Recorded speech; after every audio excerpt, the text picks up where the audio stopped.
नमस्कार दोस्तों क्या आप भी अभी तक का परचेज की एंट्री ऑटोमेटिक करते हो। कहने का तात्पर्य ये है कि जैसे आप सेल बिल की एंट्री करते हो, सेल के बिहाफ पर अगर आपको कोई परचेज की एंट्री करनी होती है तो क्या आप अभी भी उसको मैनुअल करते हो, या तो फिर सेल बिल के अगेंस्ट में जब आप कोई कमीशन रेज करते हो, कमीशन आप किसी को प्रोवाइड करते हो, तो उस केस में भी क्या आप परचेज की मैनुअल करते हो।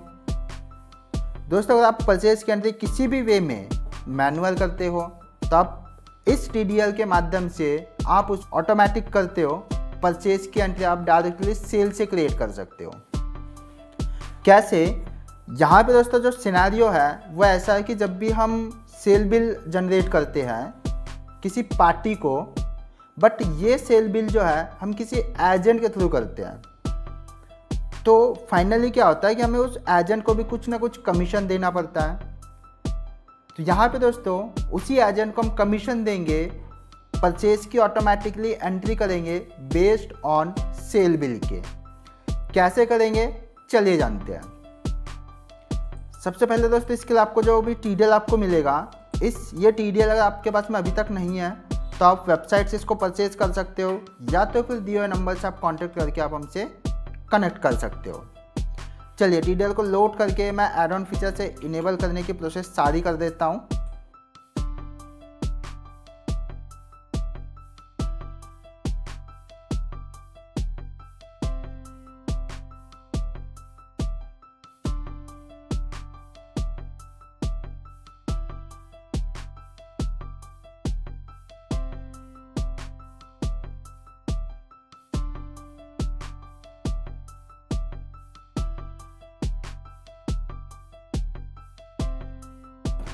अब हम यहाँ से दोस्तों कोई भी एक पार्टी सिलेक्ट कर लेते हैं एंड उसके जो भी ट्रांजेक्शन होंगे उनकी हम एंट्री कर देते हैं नीचे में।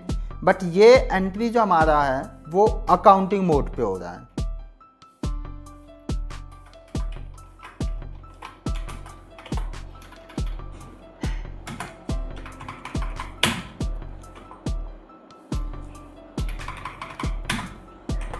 कोई स्कीम अगर हम बेच रहे हैं हमारे किसी एजेंट के थ्रू, तो हमने यहाँ पे एक स्कीम दिया 10,000 रुपये का।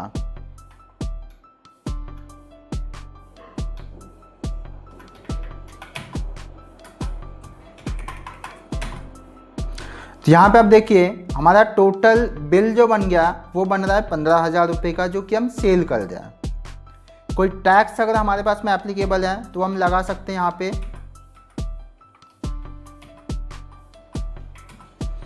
उसके बाद में यहाँ पे आपको एक ऑप्शन पूछेगा इस परचेस अकाउंटिंग विंडो, तो हम इसको इनेबल करके अंदर आ जाते हैं। सबसे पहले आपको यहाँ पे पार्टी का नेम आ जाएगा। दूसरा आपको यहाँ पे एक अमाउंट दिखाएगा, बट ये अमाउंट विदाउट टैक्स को कवर किए है, मतलब विदाउट टैक्स अमाउंट है ये। जो आप परचेज बिल जनरेट करोगे उसका कोई इनवॉइस नंबर आप रखना चाहते हो, जो भी अब हम यहाँ पे देंगे, जैसे कमीशन हो गया, टीडीएस हो गया, टीसीएस हो गया, टैक्स हो गया, वो सारा कुछ हम यहाँ पे अभी मेंशन कर देते हैं।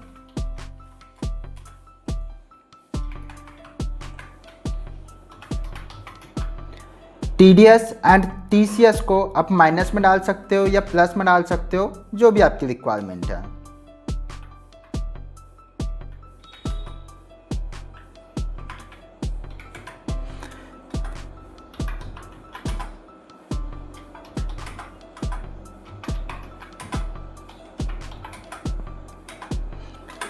यहाँ पे आपको ध्यान रखने वाली बात है दोस्तों कि जो हमारा कमीशन था वो हमारा अमाउंट क्रेडिट में दिखा रहा है, बट जो टीसीएस एंड टीडीएस है जो माइनस होने वाला है वो हमें यहाँ पे डेबिट में दिखा रहा है। तो इस केस में आपको यहाँ पे जो आपका परसेंटेज जो देना है वो आपको माइनस में ही देना है।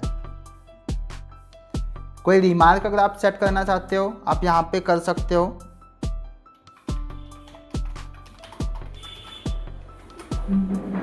देन हम इसको यस कर देते हैं। नीचे में हमें विंडो मिल जाता है परचेज वाउचर क्रिएटेड। ठीक है, हमें यहाँ पे ध्यान रखना जो हमारा सप्लायर इनवॉइस नंबर था 12345, इस बिल को भी हम सेव कर देते हैं। हम चलते अभी डेबुक पे, तो आप यहाँ पे देखिए इनवॉइस नंबर 12345, अमाउंट है 3045। अंदर जाते हैं तो आप यहाँ पे देख सकते हो सबसे पहले आपका 3000 रुपये प्लस हुआ है, ठीक है, -150 -75, फिर प्लस हुआ है 135 प्लस 135, तो आपकी एंट्री यहाँ पे हो जाता है। उसके साथ में आप यहाँ पे नैरेशन में देख सकते हो कमीशन एंट्री हमें यहाँ पे विजिबल हो जाता है। तो दोस्तों इस तरीके से अगर हमें परचेज वाउचर जनरेट करवाना है बेस्ड ऑन सेल किसी भी सिनेरियो में, तो उसके लिए आप हमसे कनेक्ट कर सकते हो इस दिए हुए नंबर पे, या तो फिर आप इस टीडीएल को परचेज कर सकते हो आपके अपने टीडीएल विथोम वेबसाइट से भी। दोस्तों अगर आपको वीडियो पसंद आए तो वीडियो को लाइक कीजिए, चैनल को सब्सक्राइब कीजिए, बेल आइकन को भी ऑन कर लीजिए। एंड अगर आपकी कोई भी क्वेरी है तो आप चाहे तो कमेंट में लीव कर सकते हो, या तो फिर वेबसाइट में हमने एक क्वेरी बॉक्स बना के रखा हुआ है, आप वहाँ से भी रेज आउट कर सकते हो। चलिए दोस्तों मिलते हैं एक नई वीडियो में नए टॉपिक के साथ में। टिल देन जय हिंद, जय टीडीएल।